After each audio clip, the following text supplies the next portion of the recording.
Hello everyone, आप सब कैसे हैं। मैं उम्मीद करता हूं कि बहुत अच्छे होंगे और अपनी पढ़ाई को बहुत अच्छे से कर रहे होंगे। मैं आकाश कुमार बढ़ाना आईसीटी वर्चुअल क्लासरूम में आपका बहुत बहुत स्वागत करता हूं मेरे प्यारे बच्चों। जैसा आपको पता है मेरे प्यारे बच्चों, बेसिकली हमारी आपका मेरे प्यारे बच्चों 10th क्लास से 10th क्लास में हम लोग इकोनॉमिक्स देख रहे हैं, भारतीय अर्थव्यवस्था। आज हम लोग लेसन नंबर 5th शुरू करने जा रहे हैं और इस लेसन नंबर 5th में आप चैप्टर को देख सकते हैं और हमारे इस चैप्टर का नाम है चैप्टर नंबर 5th, उपभोक्ता अधिकार। तो कंज्यूमर राइट्स क्या है?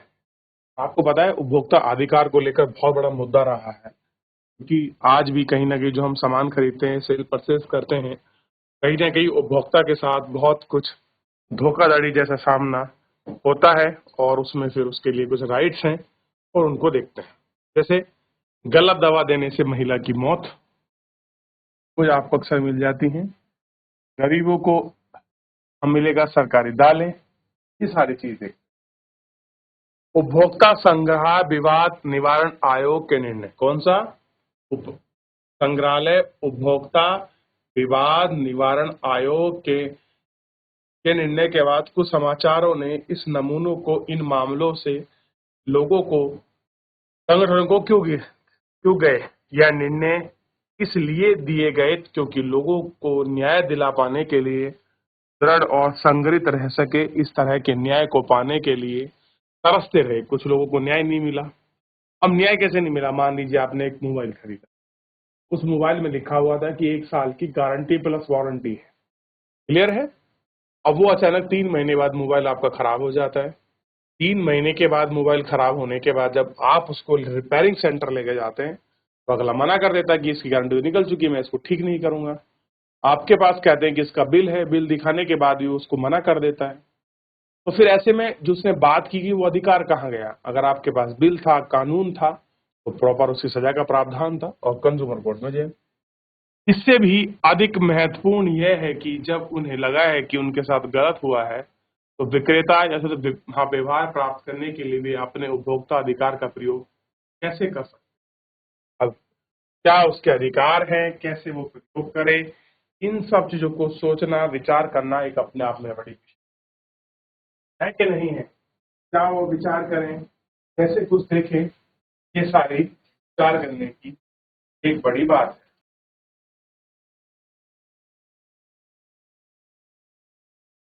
देख लिया, गरीबों को मिलने वाली सस्ती दालें, नीम हकीमों के विज्ञापन, सरकार को नोटिस। नीम हकीमों के विज्ञापन, सरकार को नोटिस, बिना डॉक्टर शुरू हो गया अस्पताल। सोच के देखिए। सुरक्षा की गारंटी में निहितार्थ, उपभोक्ताओं के विवाद पर का मामला, पानी प्रदूषित है। ऐसी ना जाने कितनी सारी खबर, कितनी सारी चीजें हमारे अखबारों में छपती हैं। उपभोक्ताओं के अधिकार को लेकर उनको चिंतित रहती हैं। अधिकार की बात करती हैं कि उपभोक्ताओं का अधिकार किन चीजों पर, कहां कहां पर, किस प्रकार है, क्या उनको सीमित दर्जा दिया गया है। इन सबको देखने का, जानने का, समझने का पूरा अधिकार हमको है। कैसा है? पूरा अधिकार। चलिए देख लीजिए।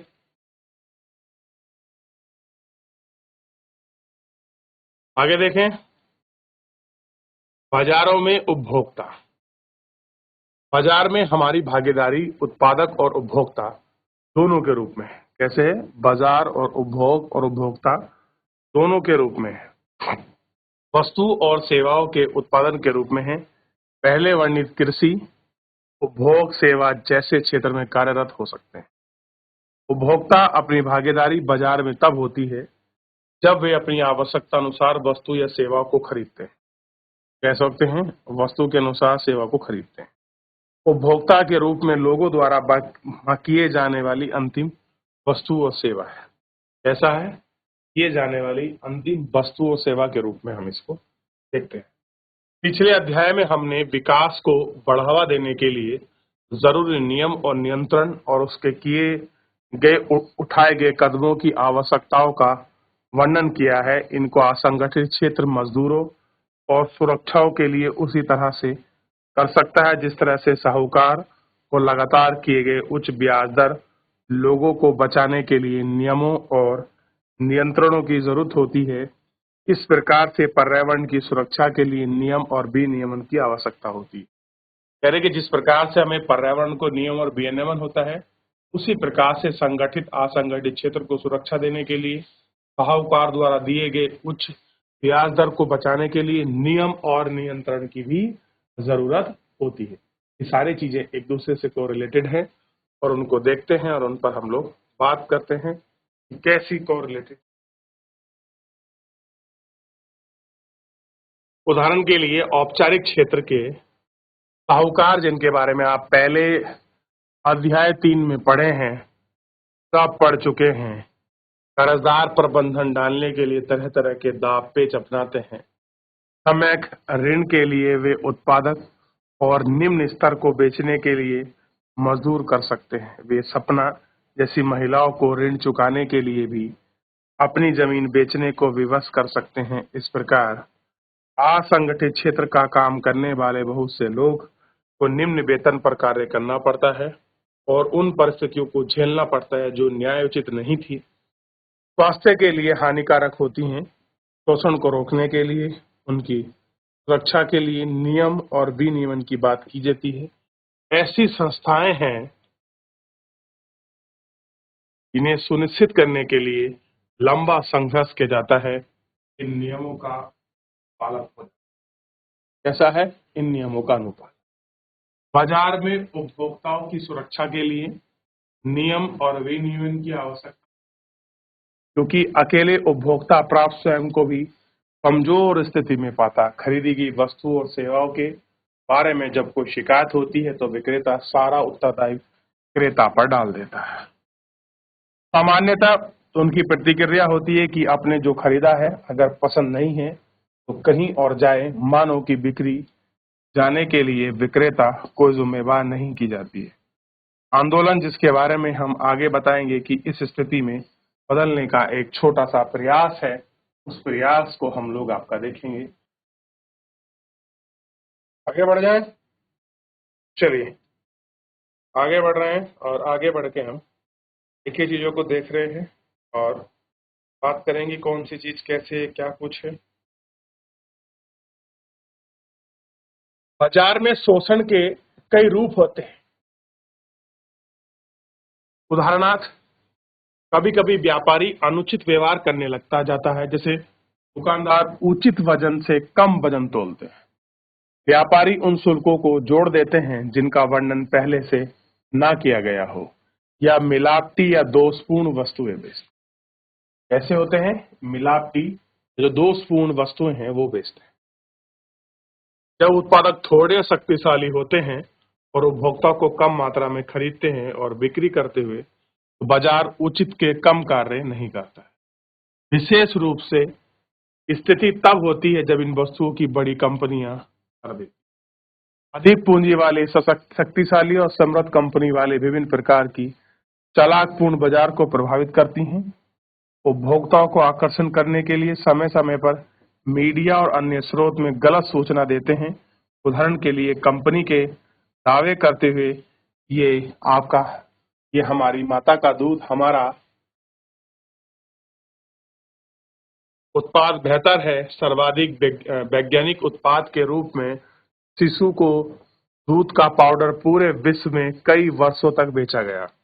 अब दूध के पाउडर को माँ के दूध से ज्यादा अच्छा हो जाकर बेच दिया और लोगों ने खरीदा। कई वर्षों तक लगातार संघर्ष के बाद कंपनी को यह स्वीकार करना पड़ा कि वह झूठे दावे करती आई है। इस तरह से सिगरेट उत्पाद कंपनियां यह बताने के मनवाती है कि उनका उत्पाद कैंसर का कारण हो सकता है। न्यायालय की लंबी लड़ाई लड़नी पड़ी और अंततः उपभोक्ता की सुरक्षा सुनिश्चित करने के लिए नियम और विनियमन की आवश्यकता होती है। कैसी होती है? नियम और विनियमन। इस तरीके से प्रचार किया गया, इस प्रकार से दिखाने का प्रयास किया गया कि भैया जो आप कर रहे हो क्या है, कैसे उसका बना है। अब एडवर्टाइजमेंट, जो आपके विज्ञापन आते हैं, उनको ऐसे बेहतर ढंग से प्रस्तुत करते हैं कि भाई लगता है अगर ये प्रोडक्ट नहीं यूज किया तो हम कुछ मिस कर रहे हैं। ऐसा फील होता है ना, अगर हमने इसको यूज नहीं कर रहे हैं तो हम कुछ मिस कर रहे हैं। ऐसा वो आपको दिखाने का प्रयास करते हैं। लगातार इन चीजों को लेकर, अपनी बातों को लेकर वो हमको फांसते रहे। क्लियर है? और ये सारी चीजें कहीं ना कहीं हमको बहुत अच्छी तरह से देखने को मिलती हैं और हम इनको समझते भी हैं। सभी जानते हैं कि तंबाकू लोगों की जान लेते हैं, पर कौन कहते हैं कि तंबाकू कंपनियां तंबाकू बेचने की छूट नहीं देनी चाहिए। यह एक पूंजीवादी देश है। कैसा है? यह एक पूंजीवादी है और इन सबको इन हाँ इन चीजों को हमको देखना चाहिए।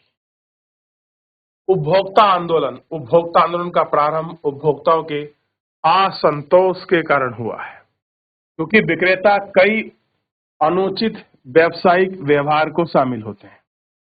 बाजार में उपभोक्ताओं को शोषण करने के लिए बचाने के लिए कई कानून व्यवस्था उपलब्ध नहीं थी। लंबे समय तक जब एक उपभोक्ता एक विशेष ब्रांड उत्पाद दुकानों से संतुष्ट नहीं होता है तो वह उस ब्रांड को खरीदना और बंद कर देता है। उस दुकानदार को खरीदने या बंद करने के लिए कर देता है। यह माना जाता है कि यह उपभोक्ता की जिम्मेदारी है। एक वस्तु या सेवा को खरीदने वक्त सावधानी बरतें। संस्थान को लोगों में जागरूक लाने के लिए भारत और पूरे विश्व में कई वर्षों तक लगातार वस्तु और सेवाओं के गुणवत्ता को सुनिश्चित करने के लिए जिम्मेदारी विक्रेताओं पर भी डाल दी जाती है। ऐसी है जो जिम्मेदारी है हम आपका विक्रेताओं पर उसको डाल देते हैं।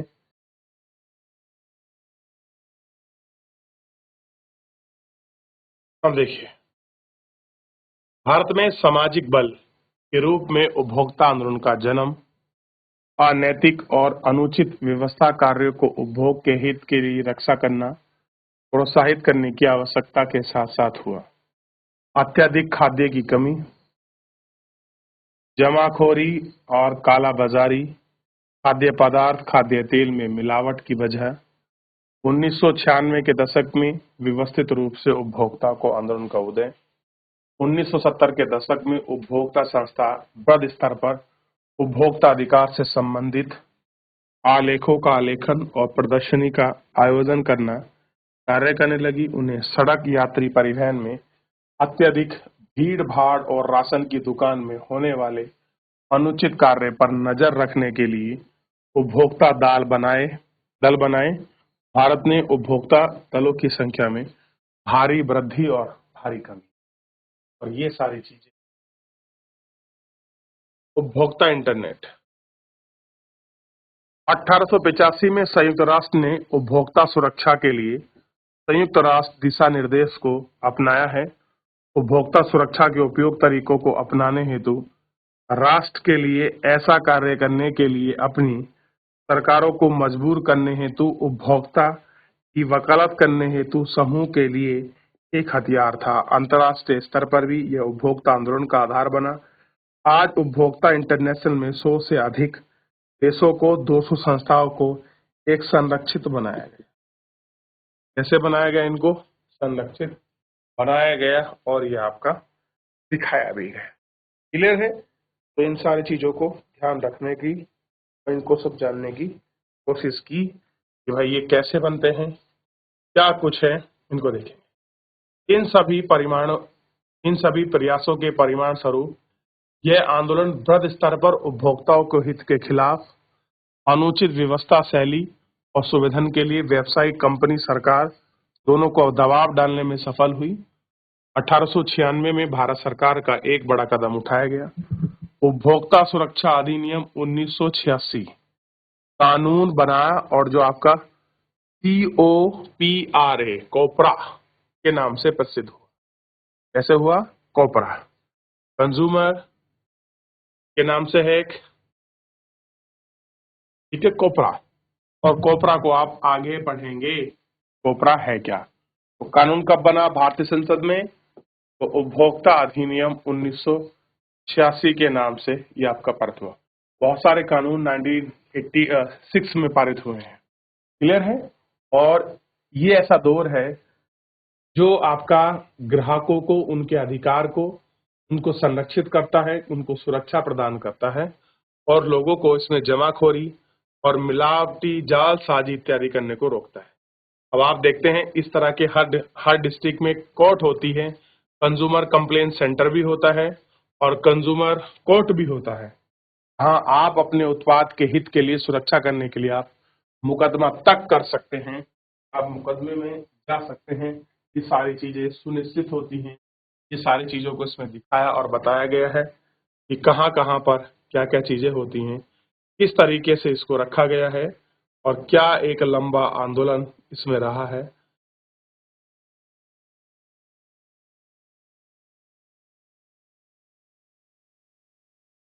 बढ़ जाए आगे। अगर कोई डाउट, कोई क्वेरी किसी बच्चे का, देख लीजिए बेटा।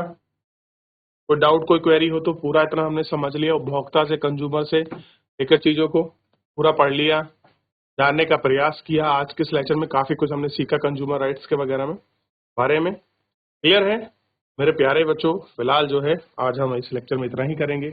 मिलेंगे अभी नेक्स्ट लेक्चर में, तब तक आप थोड़ा इसको देखिए, पढ़िए। कोई डाउट, कोई क्वेरी हो मुझसे पूछिए। मिलते हैं नेक्स्ट लेक्चर में।